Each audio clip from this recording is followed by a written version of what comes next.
Et Jay Bhattacharya, lui, contrairement aux autres, a très bien compris ce dont il s'est agi. Voilà d'autres citations de différentes prises de parole qu'il a effectuées. Le confinement a été une erreur catastrophique. Oh oh, Didier Pittet, tu écoutes? Nous devrions en être horrifiés.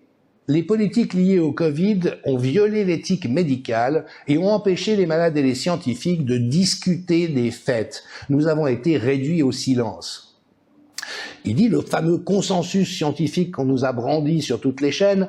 Oh oh, Alexis Fabre, journaleux de la radio-télévision suisse, vous êtes à l'écoute? C'était un mensonge. Il n'y a jamais eu de consensus scientifique sur les confinements, les masques ou le pseudo-vaccin. Devant une commission d'enquête du Congrès, il avait témoigné « Les bureaucrates scientifiques ont abusé de leur autorité pour une illusion de consensus scientifique en faveur d'idées destructrices. Avec une telle litanie d'échecs, le peuple américain mérite une commission honnête pour enquêter sur le Covid. » Et en ce qui concerne le camouflage de l'origine du virus, il dit « Il s'agit du plus grand scandale scientifique de tous les temps. Des hauts responsables scientifiques des États-Unis, du Royaume-Uni et de tous nos pays ont conspiré pour dissimuler la possibilité légitime que le Covid ait été causé par des recherches de gains de fonction dans des laboratoires biomilitaires. » Donc espérons que peut-être encore dans 5 ans, 10 ans, 15 ans, cela finisse par cheminer jusqu'en Europe, mais heureusement des personnalités s'expriment, compétentes. Je vous renvoie par exemple au besoin à cette excellente intervention des 2 journalistes d'investigation scientifique primées, reconnues, compétentes, Catherine Riva et Serena Tinari, qui ont donné une interview à l'Impertinent Média où se sont exprimés récemment sur la chaîne NTD France en disant, bien sûr, ce que tout le monde devrait savoir de bonne foi aujourd'hui, les données sur l'épidémie de Covid confirment que les complotistes avaient raison. I still believe in the West, not just as a geographical space, but as a civilization born from the fusion of Greek philosophy, Roman law, and Christian values.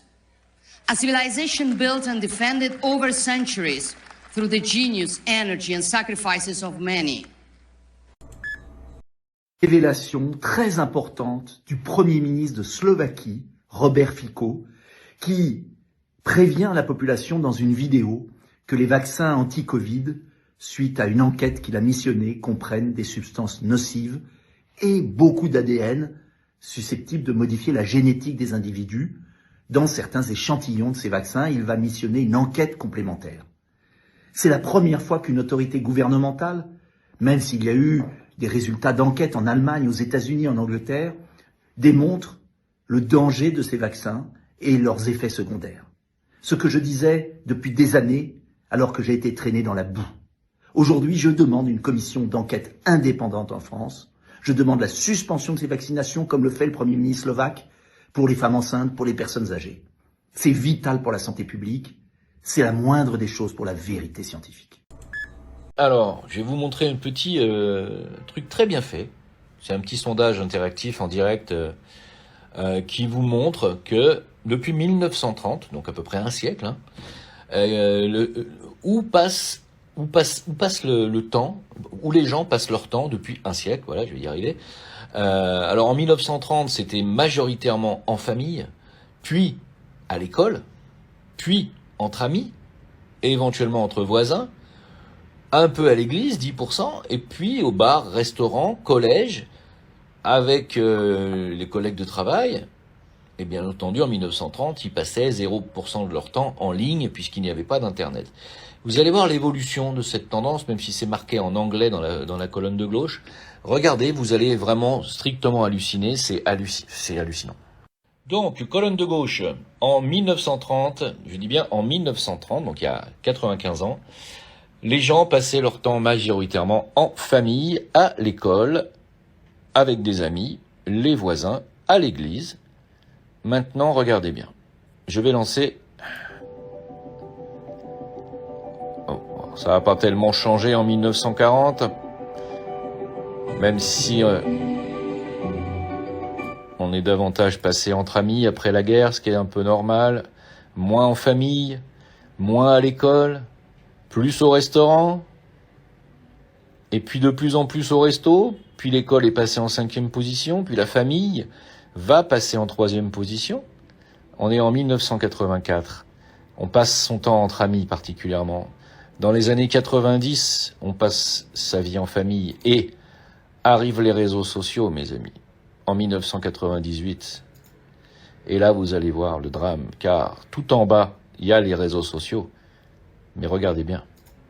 En 2000, il passe devant 2006, 2008 et en 2012.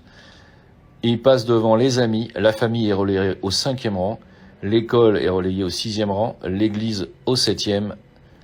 Et voilà en 2024 où on en est, les gars.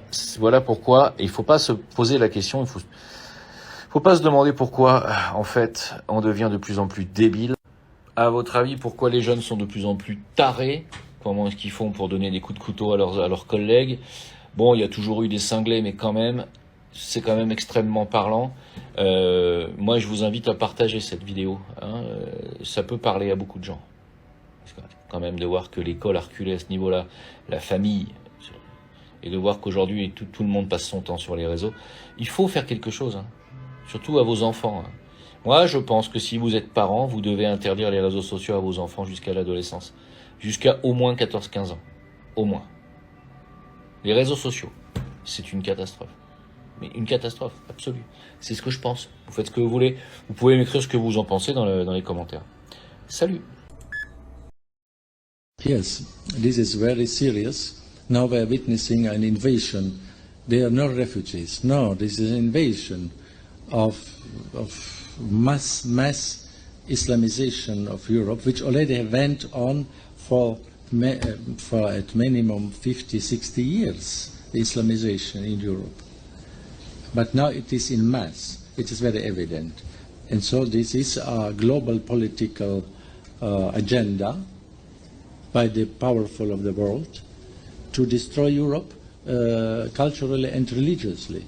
I mean, to destroy Christianity ultimately in Europe, with the help of the massive Islamic population. And I was reading recently an article of a sociologist who made a calculation that maybe in 30 or 40 years, when it's now going on, so the majority of the population of Europe will be Islamic. Europe will be Islamic when this will go on, because the European people have almost no children, 1 or 2. The Muslims there, they have 5, 6 to 10 children, and so it is, you can only make mathematics, and then you can see that they will be in the majority.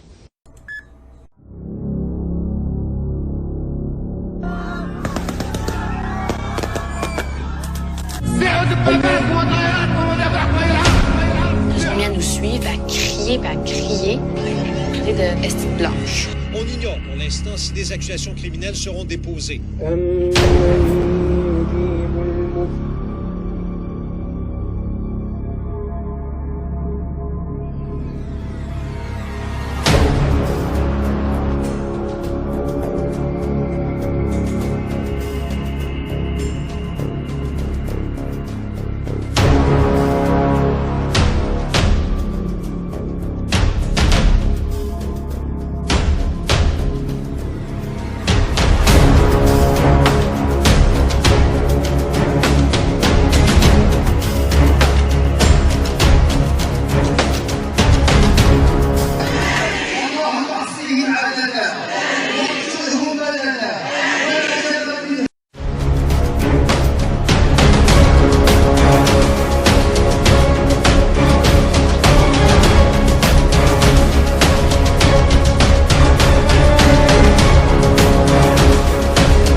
De façon inattendue, durant cette campagne électorale dans Saint-Laurent, j'ai constaté que les immigrants récents ou de longue date étaient plus ouverts à discuter du sujet de l'immigration de masse que les Canadiens de souche de façon générale.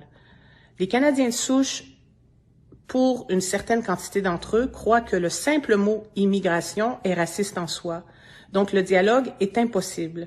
Les immigrants, eux, comprennent très bien que plus on apporte de gens en excédent par rapport aux capacités de nos infrastructures, moins les Canadiens de toute origine auront accès aux services et au logement.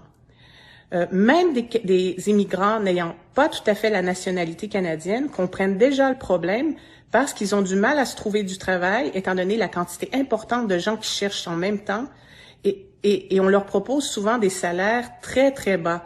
Donc, ils commencent à comprendre qu'ils ont été instrumentalisés pour réduire les salaires de façon générale au Canada. Certains d'entre eux m'ont même offert à m'aider à distribuer des tracts, et ce, même s'ils ne pourront pas voter pour cette élection 2025. Donc, ça laisse à réfléchir, et j'invite les Canadiens de souche à se questionner sur l'immigration de masse sur cette base. Il y a aussi des gens qui m'ont dit qu'ils envisagent retourner dans leur pays d'origine, car bien que ce soit un pays en voie de développement, ils trouvent qu'ils sont mieux protégés par leur pays qu'ils ne le sont au Canada. Par exemple, on m'a dit que l'Algérie garantissait le logement aux citoyens algériens, mais que si moi je voulais aller vivre en Algérie, je n'obtiendrais aucune aide, mais que eux, par contre, ils étaient en sécurité. Et ils ne comprennent pas pourquoi les Canadiens sont mis en dernier dans les aides par rapport aux immigrants, aux réfugiés qui viennent d'arriver ici, qui sont aidés avec des sommes d'argent très, très importantes. Donc, il faut vraiment commencer à se questionner parce que notre démocratie est en danger, notre pays, notre économie est en danger et l'avenir des futures générations est en danger. Et j'irais même jusqu'à dire que l'existence de notre peuple est en danger. Merci de porter attention à ce message et votez PPC.